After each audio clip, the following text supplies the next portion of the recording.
Right, well, if any of those details seem at all familiar to you, I can't stress too much, please don't hesitate to ring.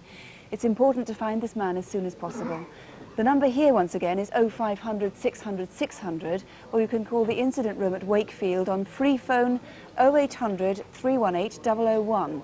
That's free phone 0800 318 001. I'm just trying to see what's been happening so far. It has been relatively quiet in terms of number of calls, probably because we started around 10 o'clock, but on the Larry Burt murder, lots of sightings of similar bicycles. We're going to need quite a lot of working through. Someone's bought some similar binoculars, though we're not sure that they're the same ones. On incident desk, the Harrogate armed robbery, many names put forward for the identity of BJ, and someone thinks that they've got a really good identity for the artist's impression, which links up with something else. Jason, on the Jason Comerford murder, possible identity of the owner of the knife which we were talking about, and the market trader attack, possible sightings in the Midlands that may tie in with other things that we know. It's too soon to say how successful last month's reconstructions will turn out to be. Let's start with the murder of Shirley Leach in Bury in Manchester. Hey, Darren, it's my favourite. Listen, who's it back again? It's that Culture Club. Oh no, Gran, it's Culture Beat. Culture Beat, that's it. Hey. This case may have been linked with another attack now elsewhere in England, and there are 20 leads still active because of the Crimewatch appeal.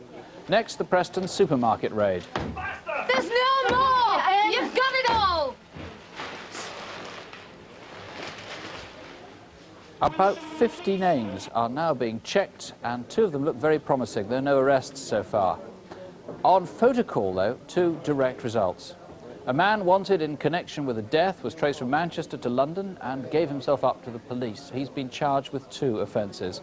And another man wanted in connection with a deception was traced from Yorkshire down to Bournemouth. Several viewers saw him in a pub and also in a bookies nearby. He's been charged with obtaining property by deception.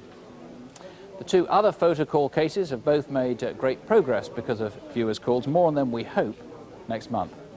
Now, with our 100th edition, in fact, it's the 97th of photocall, our Superintendent David Hatcher and Detective Constable Jackie Hames with this month's photocall faces.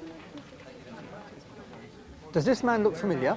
He's Robert Hawkes, and officers in Northumbria would like to speak to him in connection with a series of deceptions.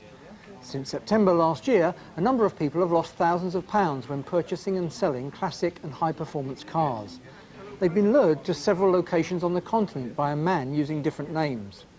Robert Hawkes is 45, 6'1", and often wears gold-rimmed glasses. He sometimes uses the name David Sully. If you know where he is, ring us tonight. If you know this man, our colleagues in Lancashire would like to hear from you.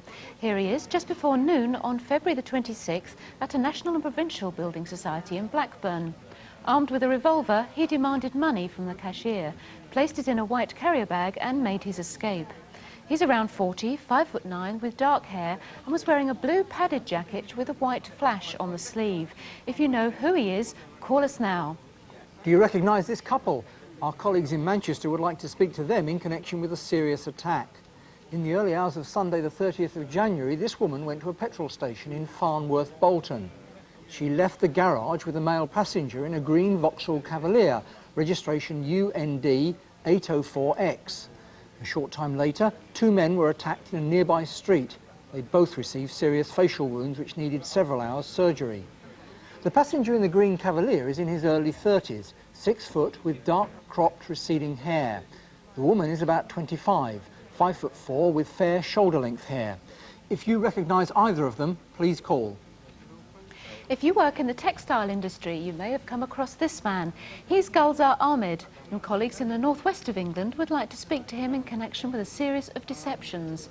During the past 4 years, colleagues in Greater Manchester, West Yorkshire and Cumbria have been investigating 5 companies who traded in fabrics obtained fraudulently. As a result, all 5 companies have been closed down. Gulzar Ahmed is 33 years old, 5'3", of slim build with dark hair and a moustache. He recently used the alias Shah Mumtaz. If you know where he is or can help with any of our photocall faces, please call us now. And here's the number for any of our cases, 0500 600 600. Our free call number, 0500 600 600. Well, 10 years. 10 years from what started out as an experiment in social action public service broadcasting. We've learned a great deal in those 10 years. that giving viewers patterns of evidence is far more important than individual clues, even very good ones. People need to see that all the pieces of the picture fit together. We've learned that real crime is far stranger than fiction. You simply wouldn't believe the plots if someone wrote them for a thriller. Sherlock Holmes, eat your heart out. It all does seem a long, long time since Crimewatch started. Standby studio. Run BT1. In Crimewatch UK. Okay, we're on air.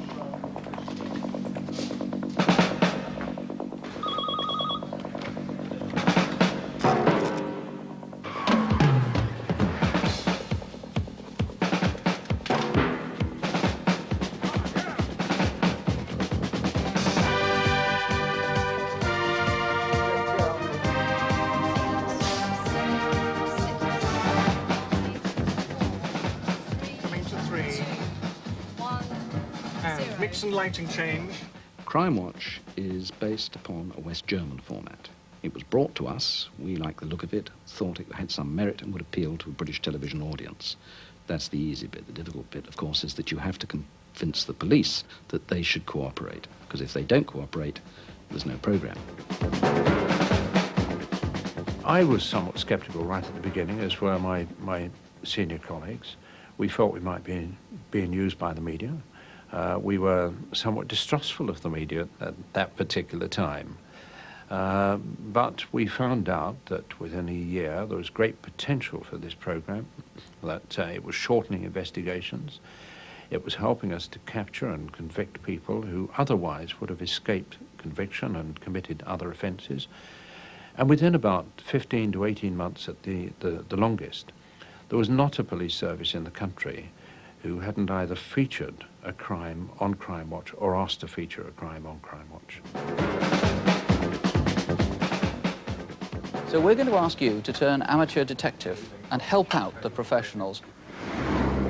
We had this bad rape inquiry that we were having trouble with, and it was a case of where do we go from here? Someone said Crimewatch. Well, we didn't even know it existed at that time. So he said, well, get your backside up there and see what you can do. So we did.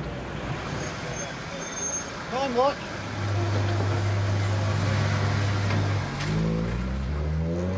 Finally, a last-minute appeal today from Hampshire Police in connection with the crime which took place in the New Forest last Thursday. We showed a van that had been seen in the area and a rough impression of the attacker. Over 45 calls already on this particular one, just here alone. Everybody was optimistic, and there was a feeling of euphoria that everyone would get a result, and certainly that was the case for me, because I was damn convinced I was going to get a result. There were a lot of calls on the night, but at the end I was a little bit down because I didn't get the call that I wanted.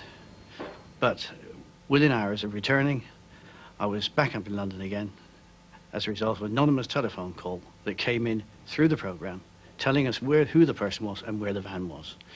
We got in touch with the Metropolitan Police a little bit quick. They went down, found the van, but unfortunately was told that the man had been dismissed. But all was not lost because he just happened to come back for his wages while they were there, and he got nicked.